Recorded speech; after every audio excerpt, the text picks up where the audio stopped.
and welcome everybody. As Bobby said, my name is Josh Shipley, and I have the pleasure of representing Independent Bank and sponsoring today's webinar. I'm looking forward, just like you are, to hearing from our panelists, and I first want to thank our panelists for joining. I'm excited to hear from experts about their experience with joint ventures. We want to thank the Chamber for giving Independent Bank a chance to be today's sponsor. And of course, we want to thank everybody who's joining and listening today. I'm sure we're in for a lot of great information. And as Bobby said, I don't want to take up too much time, so I'm going to give it back to him now to get us into the panelists as quickly as possible. Thank you. Thank you so much, Josh. As I mentioned, we have a really powerhouse, dynamic group of individuals. So we're not going to belabor the point, but our first presenters, we're going to hear from our Andy Davis and Bridget Green. With Andy is with TopCat, and Ms. Green is with, Andy is with Turner Construction, and Ms. Green, TopCat Masonry. We'd love to hear from them, and the information they have to share is critical to kind of shape the conversation moving forward. So with that said, Andy, please kick us off. Thank you, Bobby. I appreciate this opportunity to just have a conversation. I'm going to kind of just start off a little bit. First of all, Turner Construction probably has ongoing across our company anywhere from 30 to 40 joint ventures happening at any given time. Some of those are with minority and women-owned businesses, some of them with other majority companies, and those joint ventures are created to build projects that we do. So this is a topic that we're very familiar with, but what I wanted to do was also just share a little bit of thought about framing the discussion of why joint ventures matter and what a joint venture might look like for the group. And so as we think about that, one of the first things that I wanted to share was how most organizations or more cities and look at joint ventures across it. And there's a statement that I'm going to read here is what they define it as: a contractual agreement joining two or more businesses, enterprises, in one in which is certified minority women-owned business for the purpose of performing a contract. The certified minority or women-owned business enterprise would provide a percentage of the value, adding services representing equitable interest in the joint venture. And I'm going to share a little bit of perception of three different types of joint ventures that are out there. And joint ventures get used quite often. And hopefully you see this on the screen. It kind of shows what a mentor-mentee relationship is: an association, partnership, and then a joint venture. And when we look at joint ventures, there's really some good tangible values, but joint ventures are very complex. They can be very difficult if you read the statement up at the top. And it is about joining two companies together to leverage the expertise that might fall within each of those companies, or be able to expand that knowledge and experience to better a project or a task ahead. And we're going to talk about it from a construction point of view and how we look at these. And one of the things I wanted to share, when you think about mentor-mentee relationships, they bring new insights and expertise to especially an MWBE firm that we might be partnering with.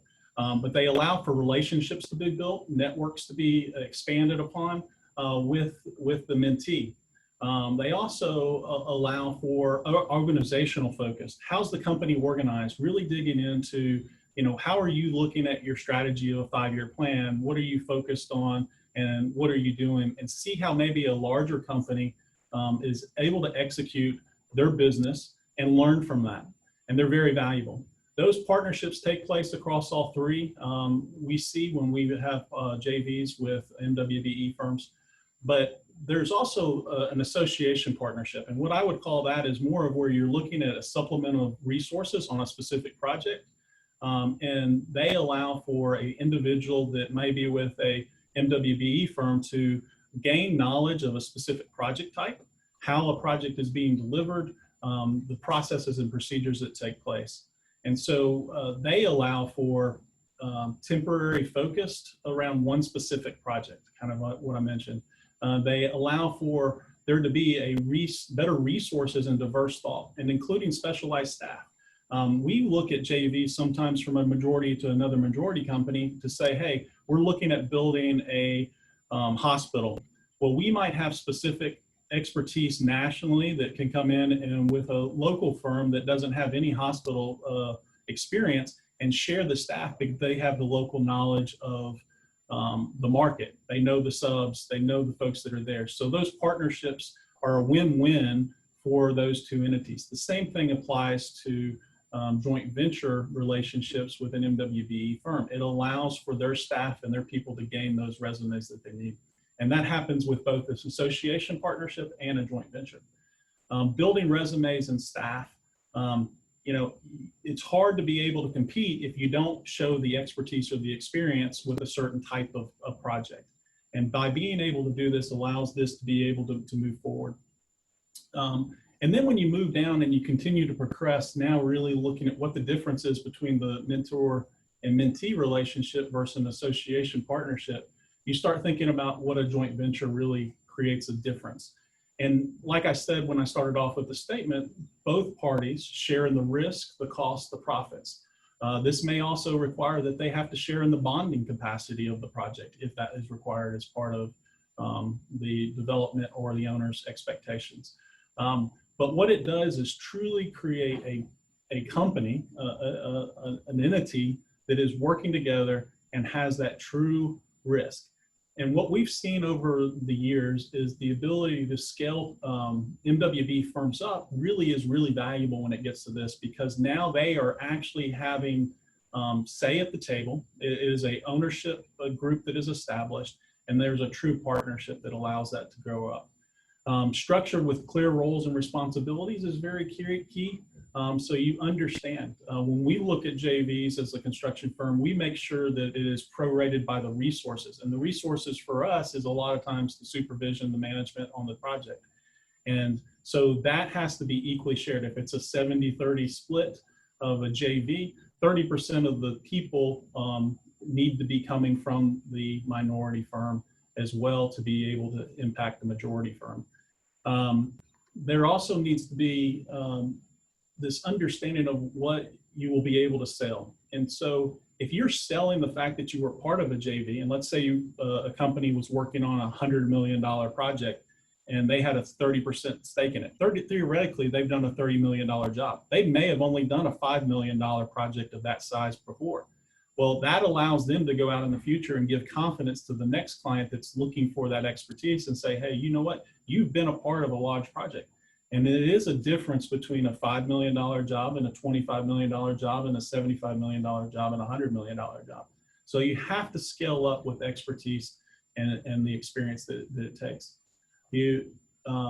And I think you're more likely to succeed with a JV, right? So you leverage the knowledge. And what we find is we learn a lot from our minority and women-owned businesses that we've JV'd with. It is amazing to us a lot of times the information that we gain or the perspective that we get from their people that they have on the job that are working on there.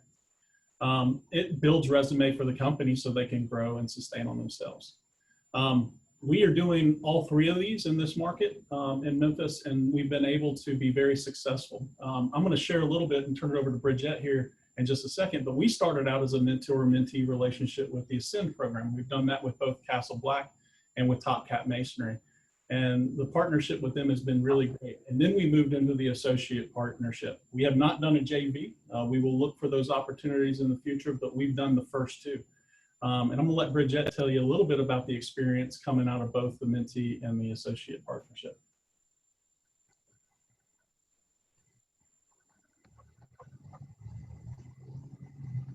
Thanks, Andy.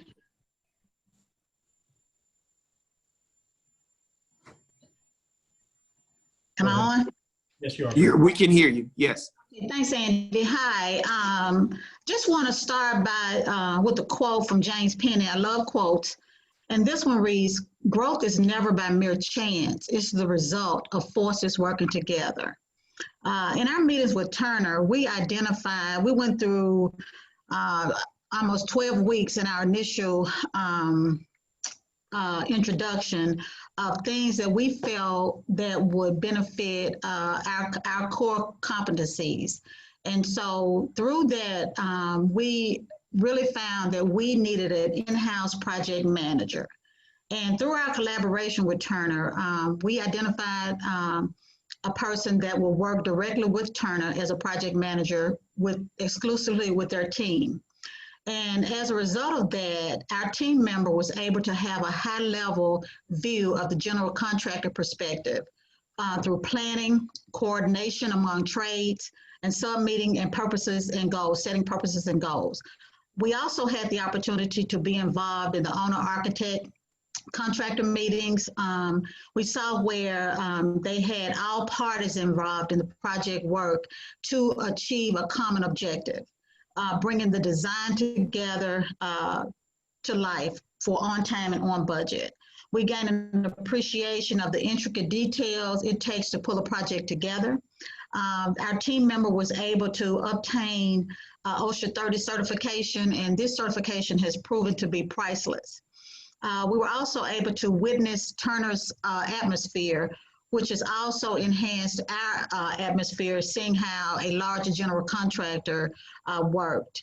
TopCat also had the privilege to visit Turner's Alabama Brickyard.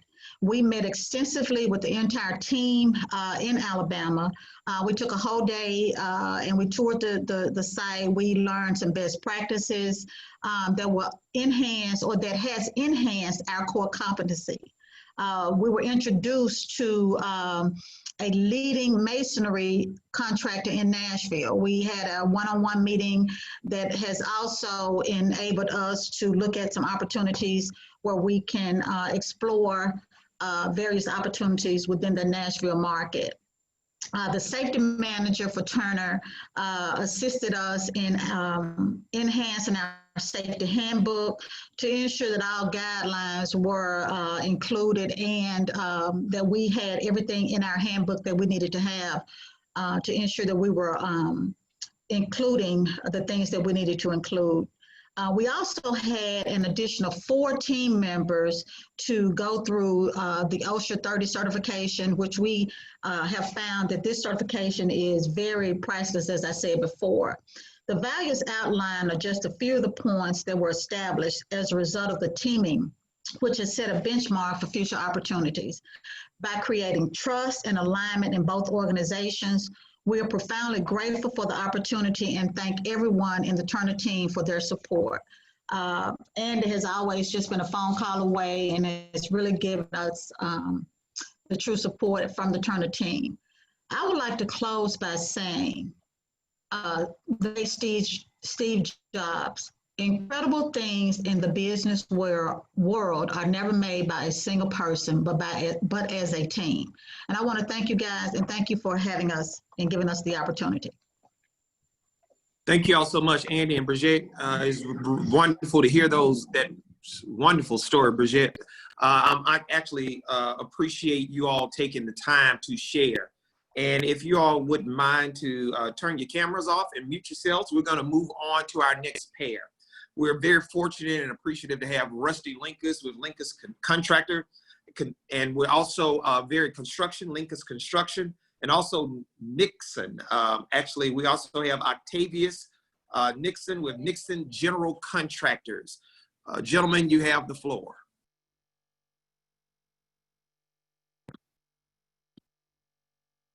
Rusty, Octavius. Okay, can you hear me? Yes, we can.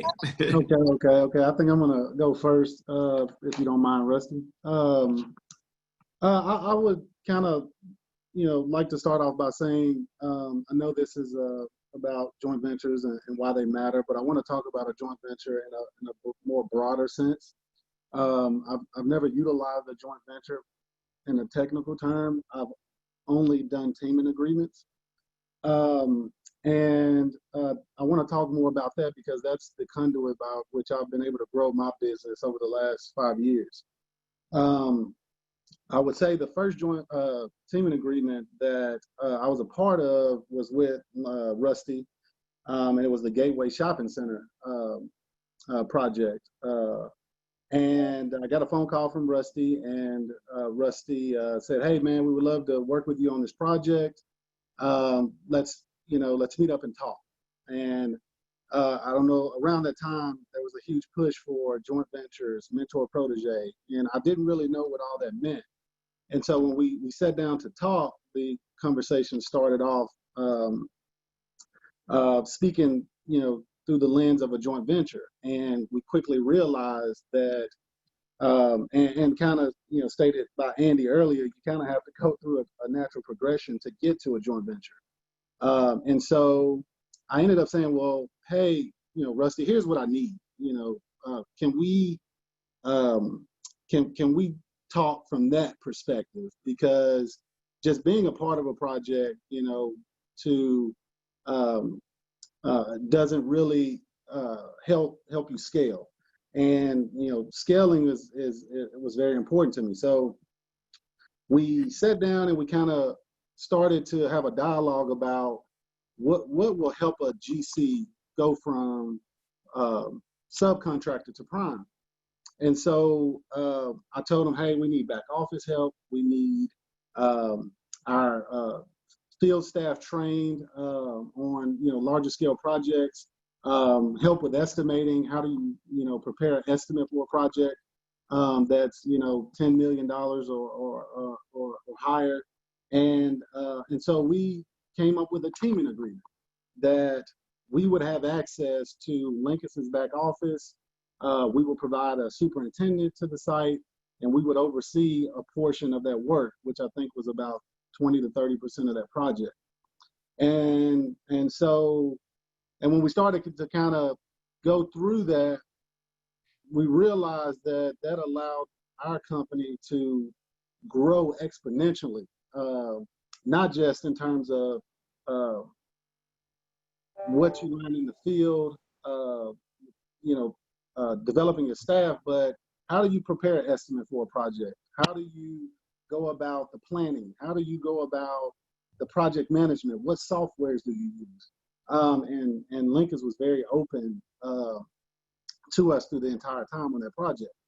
And so after we completed that particular project, that also allowed us to immediately say, wow, we've done a $1.5 million project, being only 2 years in business.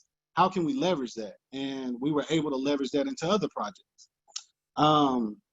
And that, looking at this form that Andy brought up, a teaming agreement, in my opinion, is kind of a hybrid of all three. It's a mentor-mentee relationship.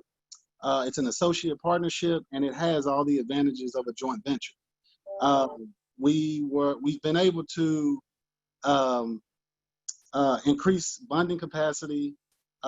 It's organizationally focused by building the back office. You can clearly structure roles, utilizing a teaming agreement as well. And we've and Rusty, you can correct me if I'm wrong, but I think we've teamed on about 4 or 5 projects to date. With the latest project that we're working on, we'll have Nickson as the prime on a $30 million project. And that's huge for the city. It allows growth at a faster pace than going through the traditional steps to get to a joint venture. So I'll let you speak a little bit more on that, Rusty, but I can't speak highly enough of utilizing a teaming agreement to work on projects. Okay, I'll start by just giving a little bit more history on how Octavius and I got together. I guess it's been 8 years now. A group of guys, they're friends of mine. We got together and we started a 501c3 in Binghamton, working with about 65 families a year on average, and working with young men specifically. And I was introduced to Octavius, and we started talking about his background and growing up in Binghamton. And I really thought he served as the perfect model for the young men I was working with at the time. So we immediately had a connection, and then coincidentally, the Binghamton Gateway Center came about right at that time, and I said, look, this is your neighborhood. You've got to be a part of this project. And then we got into the Chamber's initial Ascend program. Bridget's probably still mad at me because I think Linkous was supposed to be teamed with TopCat, and I just said, well, we're already working on a project with with Nickson. It's been a great partnership ever since then. We have worked on Allworld Presbyterian Church together, Grind City Brewery. We're working on power and telephone right now. And then we're about to start a partnership at Conwood downtown. So we've got a lot of upcoming projects we're going to work on. And I'll tell you this, for the group, that takes trust. And you know, trust is built over time. And Octavius and his partner, Chris, they've followed through on every commitment they've ever given us, all of their scopes of work. And that's both in pre-con and construction. We're involved together during the pre-construction stage. They have followed through on everything they've said they were going to do. And their work has always been on time. I can't say enough about that. You know, their work ethic as another thing that'll build trust. And Octavius and Chris have both made themselves available to me or any of my staff, you know, day or night. And when you work on a project together, you know, when you team together, partner together, you have a JV, things are going to come up. And to me, whether you're the prime contractor or the minority partner, you're still a part of that project and you need to own that project. And I've found that Octavius and all of his team have always done that. They're a part of the solutions when we have problems. We've shared all the information together and we address any issues together. You know, accountability, I'll tell you how far this partnership has gone. You know, my brother was meeting with state legislatures in Nashville to discuss some proposed legislation and decided the morning of the trip to Nashville, he'd like Octavius to join him. He called and, you know, within 20 minutes, Octavius jumped in his truck and drove to Nashville to be a part of that meeting. And that's the kind of relationship that's been built in Octavius, what, 6 short years, I think, is when we first met. And, you know, I mentioned a few projects we have going on now, but we've got 2 or 3 coming up that are very nice projects, sizable projects, and I look forward to working with Octavius. As he mentioned, we have never entered into a formal JV agreement. We've used another form that both of us are comfortable with, but I want to be real clear. We both have responsibility, both financially and otherwise, for those jobs, and they have all been successes so far. With that, Octavius, I'll turn it back to you or to Bobby. Octavius, is there anything else you wanted to add? All right. I just to piggyback again on what Rusty said, and I kind of perused right through how we met, but I totally agree with everything he said. I do think that you know, having and we haven't exclusively just done this with Linkous. I think that utilizing this form of a teaming partnership would be more beneficial if the city is trying to actively grow subcontractors or subprimes into primes. And I would challenge, the chamber and everyone to kind of push for more partnerships like we have with Linkous. And we've also partnered with other GCs as well. So it's not exclusive to Linkous, but we have had the most success there. Great. All right. Thank you so much, Octavius. Rusty, I mean, honestly, I'm listening to this. I'm so inspired by these relationships, and Rusty's mention of trust being so integral to it all. I've heard that from everyone. If you guys wouldn't mind just muting yourselves and turning your cameras off for a bit, we're going to shift over to our next presenter.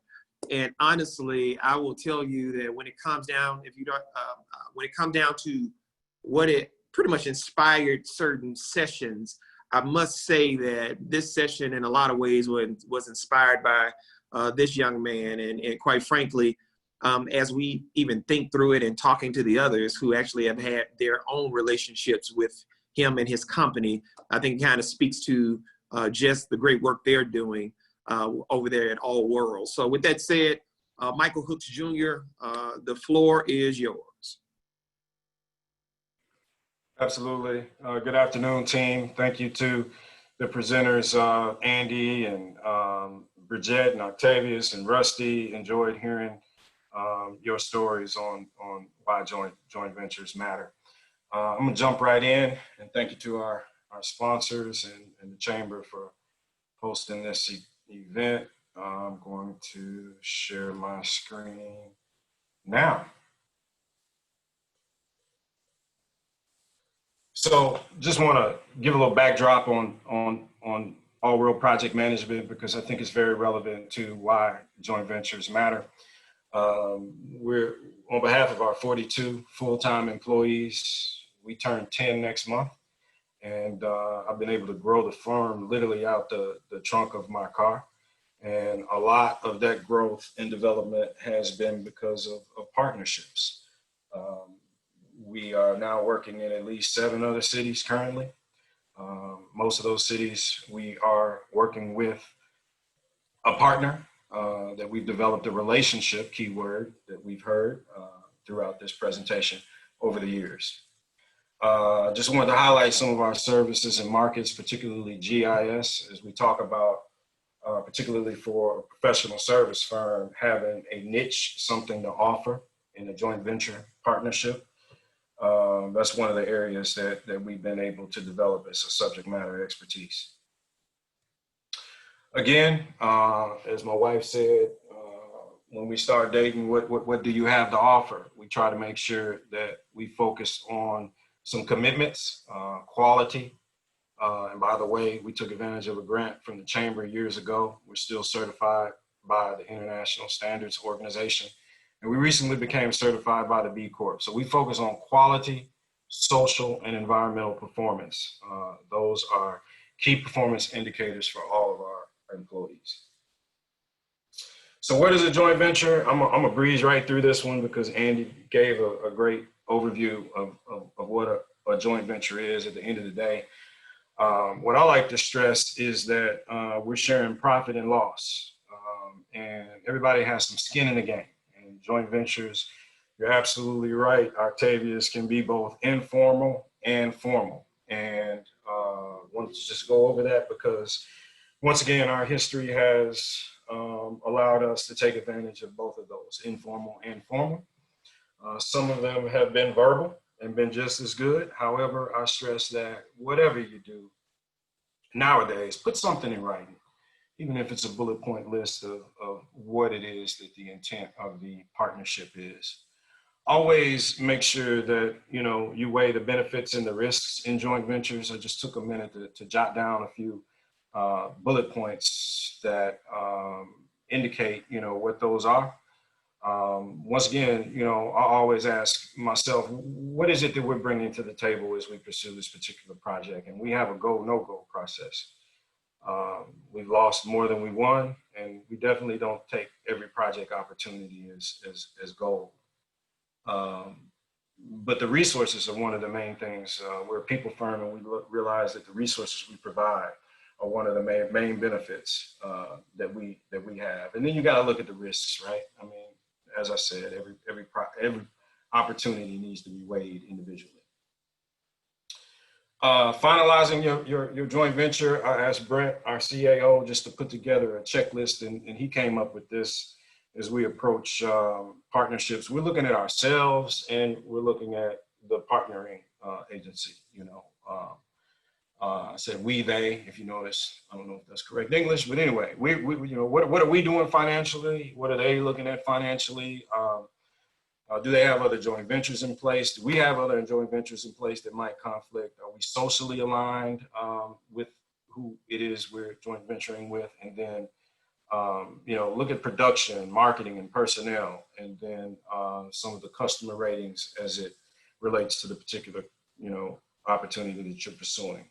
And then as you're creating a joint venture, and these are bullet points for a formal joint venture, and just like Octavius said, most of our partnerships that I'll go into the next slide have been informal, but we do have a couple that have been formal, and Shout out to our attorney, Al Bright. He helped us come up with a document. As we get into more federal work, they require that it's a formal joint venture. So here are some of the bullet point items that need to be included in that document. So real quick, I know I'm gonna get in trouble because I'm highlighting some firms, and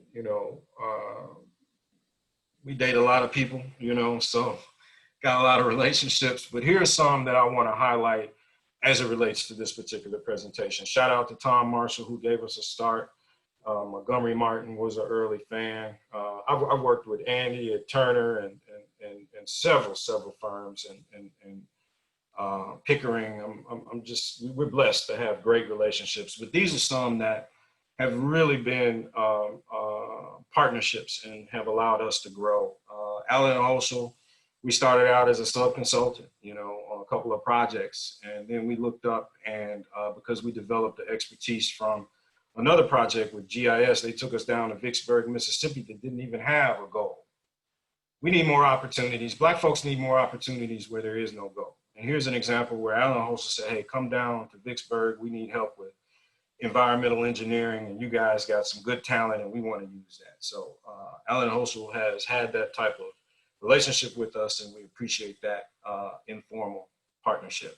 Informal joint venture, formal partnership. Black and Beach, one of the top 15 engineering firms in the world, same thing. The sewer consent decree here in Memphis, and the opportunity that they allowed us to do very technical work has allowed us to grow in Jackson, Tennessee, like I said, Vicksburg, Meridian, Mississippi with Neil Schaefer, and I'm probably missing 2 or 3, but that relationship has been a very, although informal joint venture, very formal partnership. Kiewit, same thing with some TVA projects. They're a major international engineering firm, and we augment their staff and did some very technical work on the TVA Allen steam plant. So I want to go to a formal joint venture example, and that's at the fairgrounds, where we were originally the lead, and we helped the city secure the TDZ application for the fairgrounds, which allows us to build a world-class multi-use sports facility, partnering with Turner on that. And once we got through with the TDZ, we realized that there was some financial capital planning and other expertise that we quite frankly didn't have. And we saw a joint venture partnership with Viesti out of Chicago, who has built a half dozen of these facilities before. So we are in a formal joint venture where we share profit loss, meet as a management team once a month, and our close to a dozen combined personnel have been tackling this project for close to 2 years. And then as we develop these capabilities, as Octavius has said, we need more prime opportunities. I mean, that's how we're going to be able to grow. Last week, we were finally authorized to proceed on managing the stormwater program, which I think is the first in the history of the city of Memphis, as a prime. And now Allworld has 2 or 3 teaming partners that are contracted directly with us instead of the other way around. So success story from out of the trunk of my car to 42 employees and managing the stormwater program for the city of Memphis.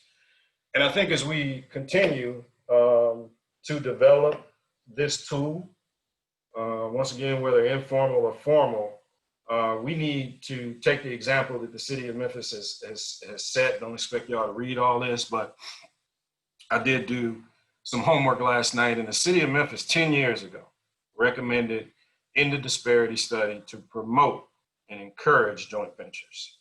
In their equal business opportunity ordinance, they encourage, where economically feasible, establishment of joint ventures.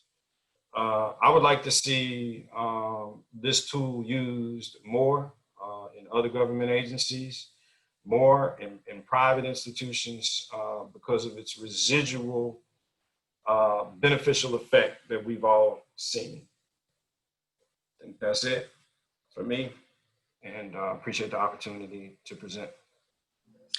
All right, keep your mic, keep your video on. I'm going to ask all of the panelists to turn your video on and keep yourself muted for now. We're going to get into our Q&A. And thank you so much for that, Brother Hooks. We're going to actually, we have a number of questions and we actually have time. Listen, you know you're dealing with some folks who know about time management and project management, where everybody did exactly what they were asked to do. What to say, on time and under budget. They did it within the time frame asked and with room to spare. But we're going to go right now into Q&A. And I'm going to pitch these questions out to different ones of you. But I would like to know this. From the larger company, well, let me ask this one first. Say more about the learning process. Could you give examples? And Bridget, you got into a bit of it a little bit, but examples of how you have adjusted your business or your operations based on examples you have seen or been exposed to through partnership or through the JV. Can you say more about that in terms of, you know, what did you do differently after having seen it done at another level by another company with whom you were partner or something along those lines? Can you say more about that? Sure. One thing that really caught our eye was the when our team member was at the Turner Labana project, they were able to witness the weekly meetings.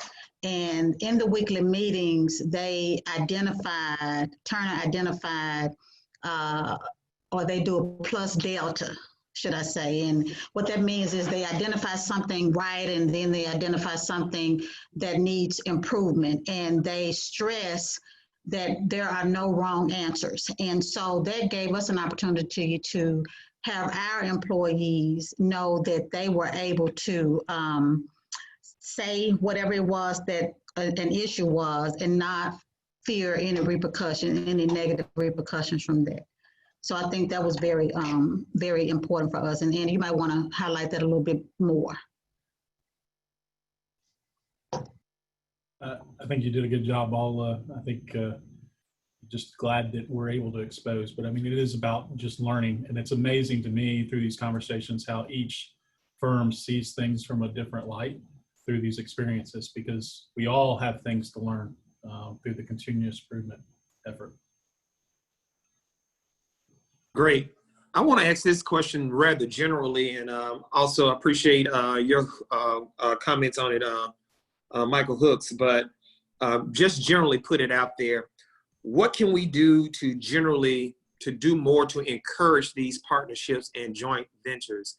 Any thoughts that any of you all have? I mean, of course, the disparity study you mentioned from some years ago outlining the importance of those, but you guys have any thoughts about that? And also any programs that you are aware of that actually encourage this type of partnership?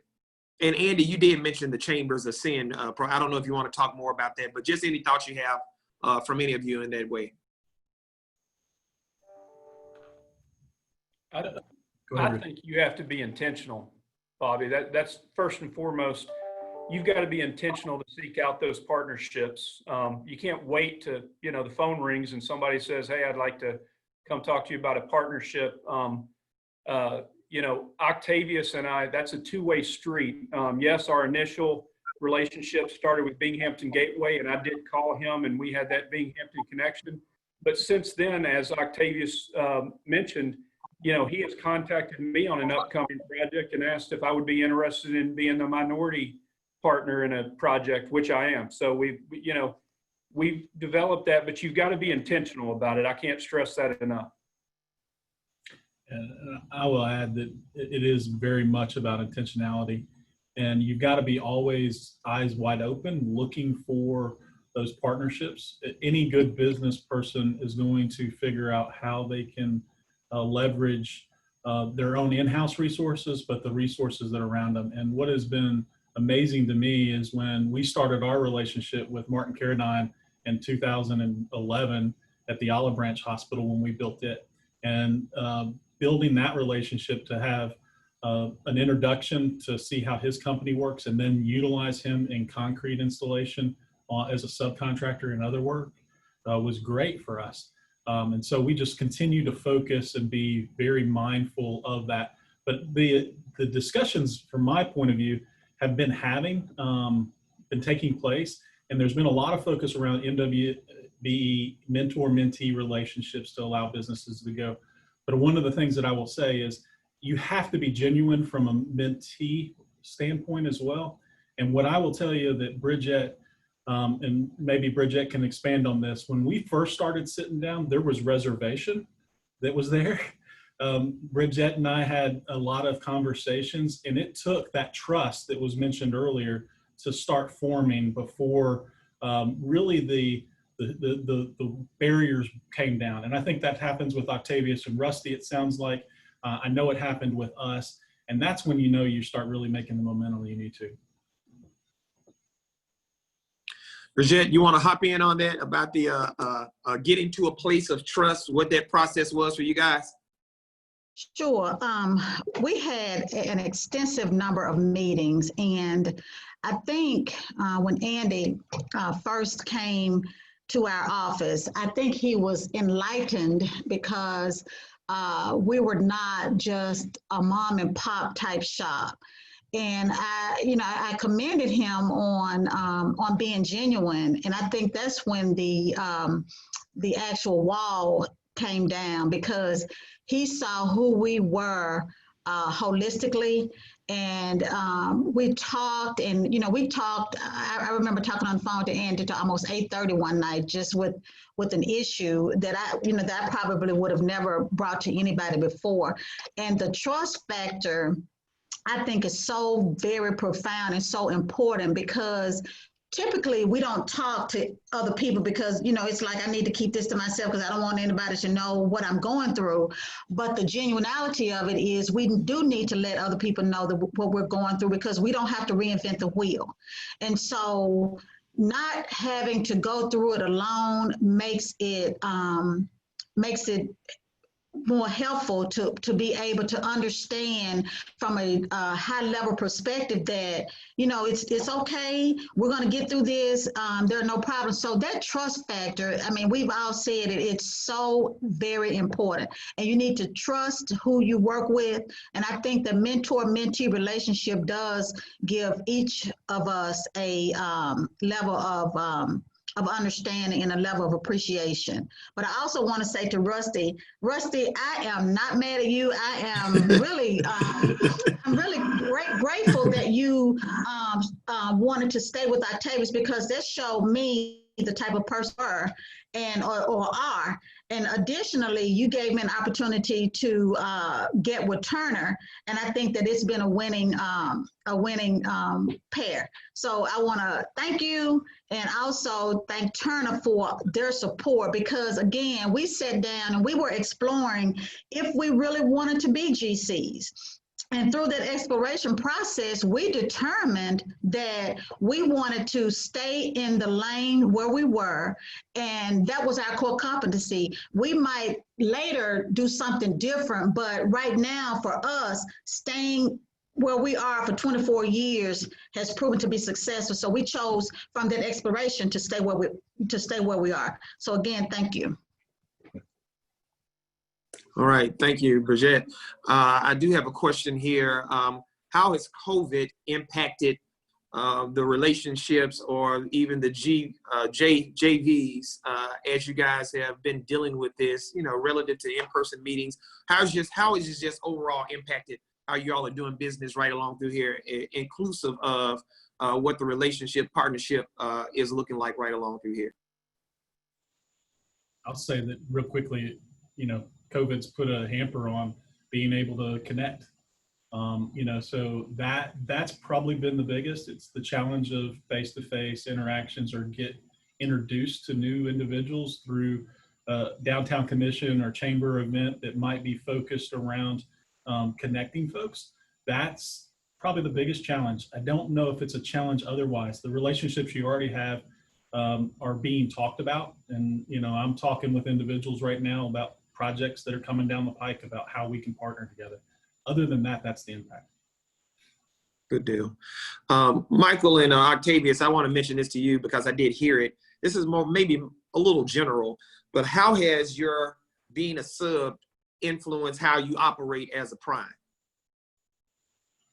It's funny you say that. I signed a agreement yesterday where technically I've got some sub consultants working for us now, and I struck out the standard sub consultant and I called them teaming partners because that's how I want to be treated. You know, when I'm working with another engineering firm, a construction firm, I want to be treated like a teaming partner. In the spirit of that, I don't even refer to them as sub consultants. So it's allowed me to take the lessons learned, you know, both the good and the not so good, and treat people right. It's also, I think, we just project management principles to follow along and document what the expectations of the agreement are, whether those are technical or otherwise, and what give both parties an opportunity to put in writing, even if it's bullet point list, what their expectations are at the end of the project. And then one thing we've implemented also is a closeout procedure,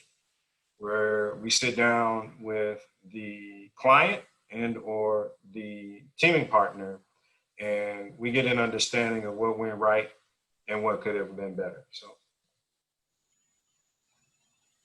I mean, I would, I mean, I totally agree with everything Mike just said. I do, you know, I think I'm very candid when it comes to, you know, it's a mentor-mentee partnership, but I'm wanting to get to be a mentor, you know, and I think that I clearly state that anytime I joint venture or team with anyone, because I want them to understand this isn't how it needs to stay.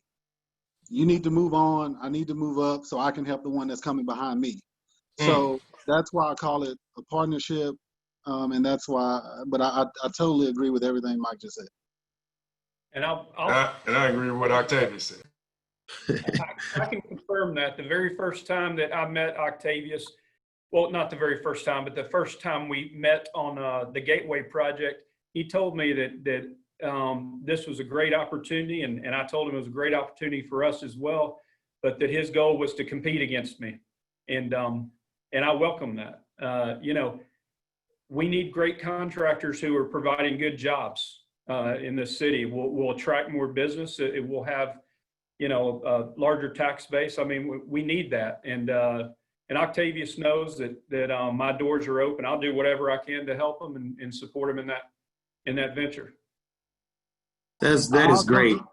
I'll jump in real quick because I think this is very important. And Mike, I thought about it when Mike mentioned it. I've grown my company to 21 full-time W-2 employees. And I've seen I think there was an article that came out here recently, and that's huge. You know, African-American firms, the percentages I read in the Business Journal were mind-boggling to me personally.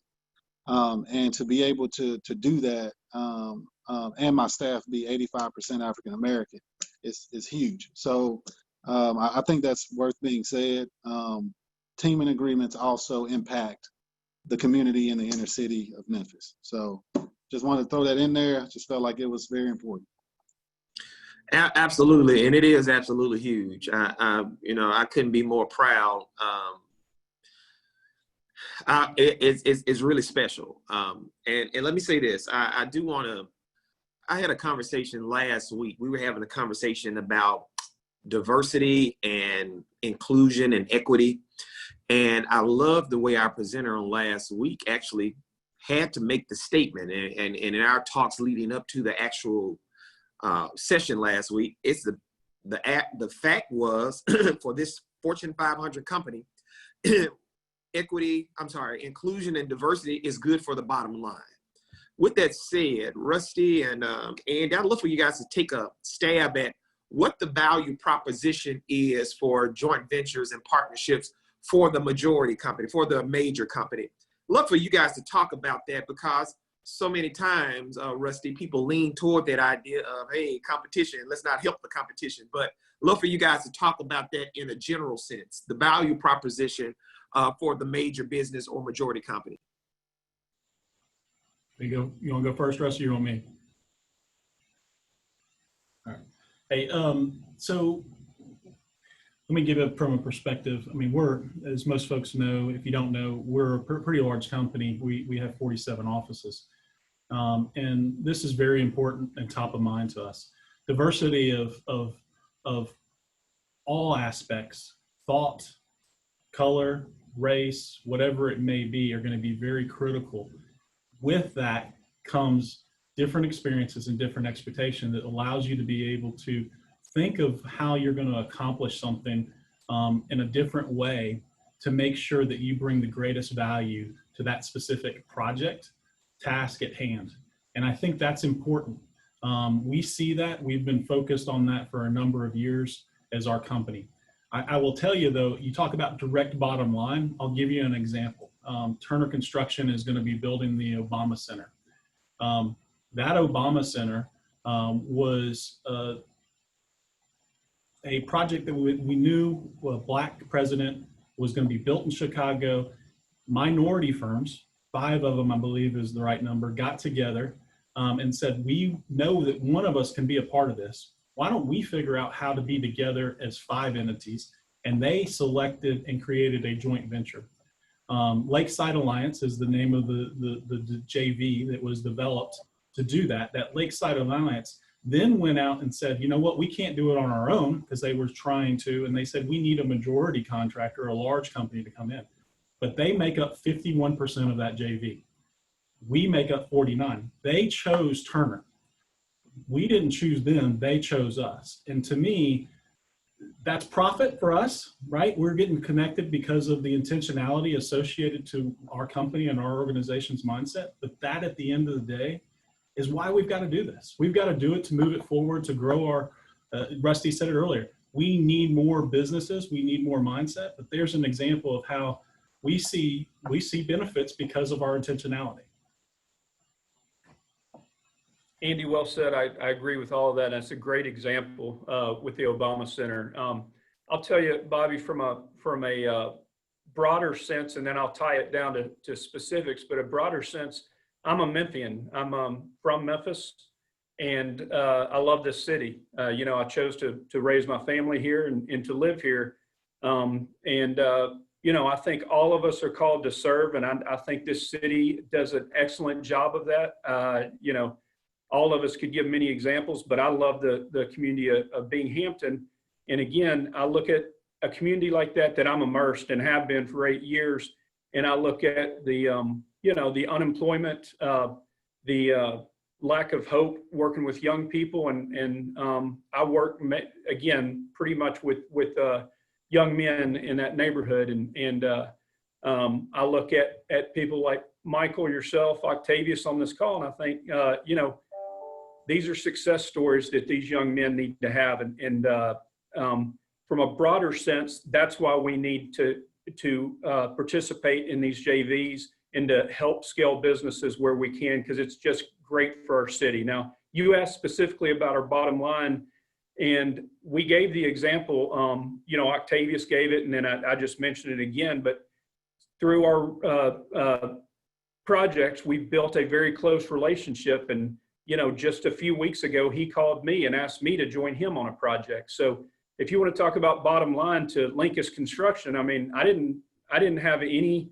knowledge of that project nor any path towards obtaining that project. But Octavius called me and said, hey, let's get together and team. So I think it's proven that it's very beneficial for Linkous's bottom line. Another thing, when you team on a project, you know, especially the way we've teamed, Octavius is a GC. So you've got 2 GCs managing a project. I've got all of his resources on top of the resources I have. So, you know, to me, it increases your chances for success on a project. Great. This is wonderful. I do have one question regarding any joint venture agreements that you might be willing to share. Please feel free to share those with me. We do have a particular question. I'm not sure if there are any restrictions you might have, but what a teaming agreement could look like is a question that was asked. We won't deal with that in the space of this, but we have a little time. I'd love to do this. I'm going to start with you, Andy. And we're just going to go down the way we started with the presentations. Want to give everybody about 30 seconds to share any parting words or any words of advice for even the companies that might be considering going in this direction or being more intentional in terms of seeking out partners in this way. So I'd love to hear from you, Andy, and then Bridget, and then Octavius, Rusty, and then Michael. If we can just give you about 30 seconds to close us out with any remarks or things that come to mind. Andy. Yeah. First thing that comes to mind is it takes, in the construction industry, it takes all parties to want to have this happen. We need our owners and our developers to be asking about this, to encourage it. That helps to move this forward. And that's one message that I would leave. The other thing is just as you looked at the slide I had up there, every one of those steps is critical. And it could start at the mentee relationship. It could jump all the way to the JV, but all of those have a place with the relationship that you're trying to build with an entity. And I think that that's the important message. Those are all kind of JVs in some fashion, some way, some more legal, more formal, some informal, but just do it, figure out how it is. It'll start the relationship long-term to gain trust and help deliver a project for our client. Great. Bridget?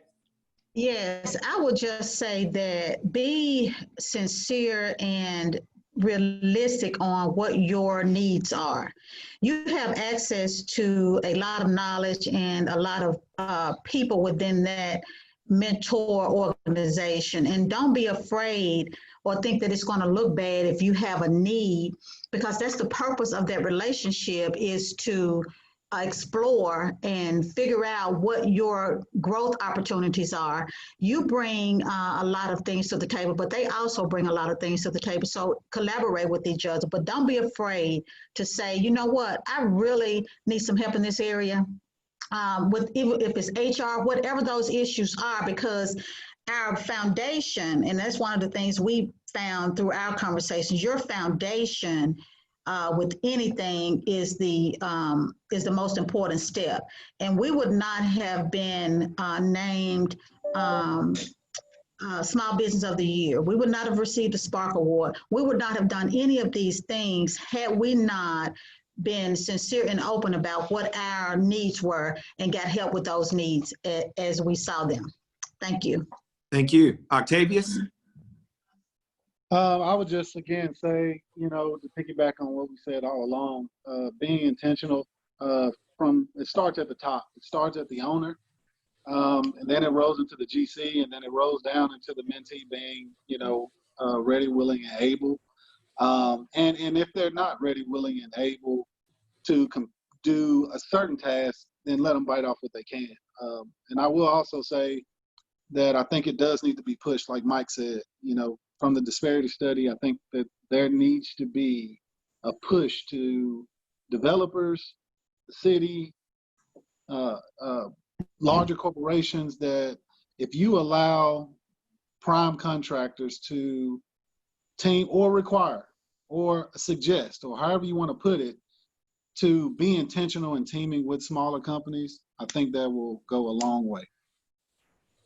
Great, thanks. Rusty? Again, I just start with being intentional. I love what Michael said. Know what you're bringing to the table. And if you feel that you have true value, that you could partner either with a prime or a prime, knowing that they need help in a specific area, and you go seek out that partnership. Know what you bring to the table and understand that value. And, you know, from a personal standpoint, I'll tell you, you just might get a good friend out of it like I did. So work on that relationship. Octavius said it starts at the top. Don't form a partnership if you are the president or you own a company and then step aside and think your people are just going to follow through. It needs to come from you, and you need to stay involved, and you need to make sure that it is a valuable experience, you know, on both sides. Great, Rusty, thank you. Michael? I'm just gonna reiterate what everybody said, man. I love the fact that, you know, every relationship begins with trust. You know, as we build these relationships, you can't be afraid to cross the aisle, whether it's race or political party or whatever it is, to build those relationships.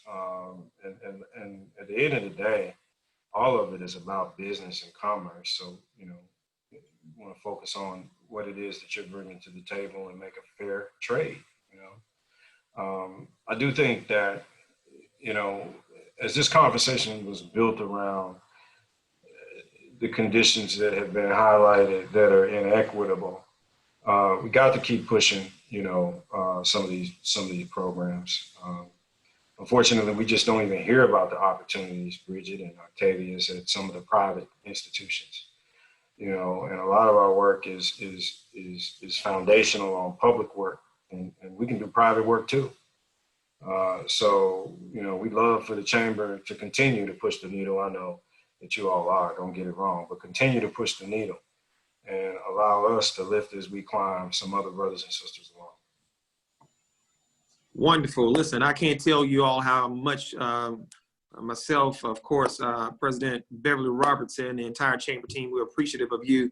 You all just don't know how inspirational your conversations, your relationships and partnerships are at this moment.